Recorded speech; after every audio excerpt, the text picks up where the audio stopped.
Good morning. పొద్దున్నే నేనైతే సెల్ఫ్లు సరడం మొదలుపెట్టాను. ఏవో జెప్టో కవర్లన్నీ నేను ఇలా యూజ్ చేసుకుంటున్నాను. ఇప్పుడు న్యూస్ పేపర్లు దొరకట్లేదు కదా. చూడండి చెత్త ఎలా వస్తుంది ఇల్లు సదురితే. ఏదో ఏ షెల్ఫ్లో చూసినా మావాడి బొమ్మలే ఉంటాయి. వాటిని తీయనియడు. నీవు కవర్లో నింపిన మళ్ళీ తీసి వద్దు అన్నీ ఇళ్ళ నిండి ఉండాలంటాడు. ఇగో అయ్యో అయ్యో ఏ షెల్ఫ్ చూసినా వాని బొమ్మలే. కొనేటప్పుడు ఇవన్నీ బాగానే ఉంటుంది, కానీ చదివేటప్పుడు మాత్రము దేవుడా ఇగో స్టిక్కర్లు ఇన్ని అయ్యోగాక ఇందులో ఇన్ని మళ్ళా ఇది చదిరాను అందుకు ఇంత బాగుంది. చదరక ముందు చూస్తే అసలు మీరు చూసేవాళ్ళు కాదు. ఇలా చిన్న చిన్న ట్యూబులు, పెన్సిల్, పెన్నులు, గ్యాస్ బిల్లులు, కరెంట్ బిల్లులు ఇలా చుట్టి నేను గ్లాస్లో పెట్టేస్తాను తొందరగా దొరకదని. ట్యూబులు ఇవేమయ్యో అర్థం కావు, నాకైతే తెలియవు. మొహానికి రాసుకునేవి అంట. జెండు బాంబులు, ఇక్కడ చిన్న చిన్న దేవుళ్ళు తుడవలేదు, ఇంకా క్లీన్ చేసిన కానీ సదిరిన కాబట్టి ఈ మాత్రం బాగుంది. ఇవన్నీ ఏమిటో కూడా తెలియవు.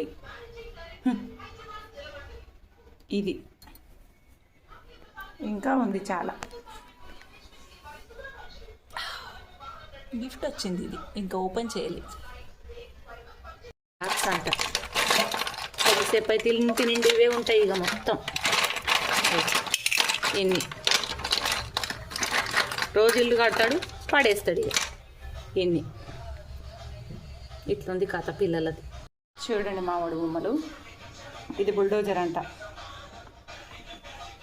ఇగో గన్ను, ఇవేమో ట్రక్కులు అంట. ఈ విడికలు కథలో దిగినే ఉండాలి. ఇక ఏవో జీప్ అంట.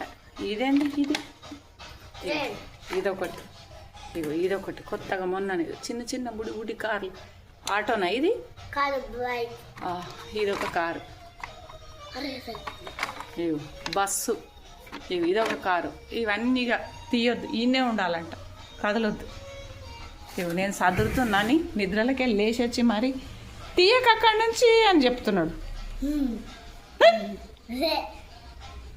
ఇల్లు సర్దితే ఇంత చెత్త దేవుడా. నీట్గా సర్దానా 4 రోజుల మురిపమే, మళ్ళీ ఎప్పటిలాగానే అవుతుంది. ఇది ఇంత కష్టపడి సర్దితే. ఇదేంటో తెలుసా? రోజు నా ఊడిన జుట్టు భద్రంగా ఈ కవర్లో దాచుకున్నా. ఏడుపు వస్తుంది చూస్తుంటే.